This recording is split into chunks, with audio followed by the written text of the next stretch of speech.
তোমার সন্তানকে নদীর ভিতরে ভাসায়া দিবা, তুমি তোমার সন্তানকে নদীর ভিতরে ভাসিয়ে দিবা।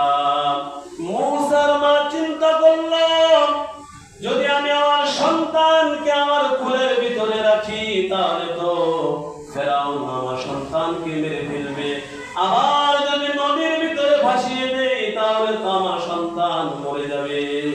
এবার কি করা যায়?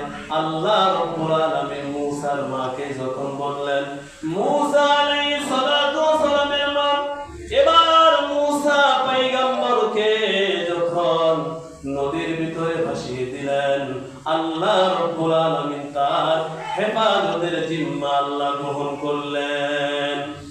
হযরতে মূসা আলাইহিস সালাতু ওয়াস সালামের মাকে আল্লাহ রাব্বুল আলামিন বললেন, মূসার মা, যেহেতু তুমি আমার কথা মানলা, যেহেতু তুমি আমার আদেশ মানলা, আমি আল্লাহ রাব্বুল আলামিন তুমি সহ তোমার সন্তানকে রাজকীয় পোশাক দিয়া, রাজকীয় খাবার দিয়া, রাজকীয় বাসস্থান দিয়া আমি আল্লাহ তোমাকে ধন্য করে দিব।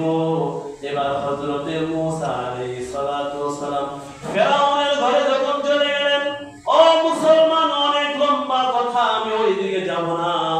যেটা আমি আপনাকে বোঝাইতে চাই, মুসলমান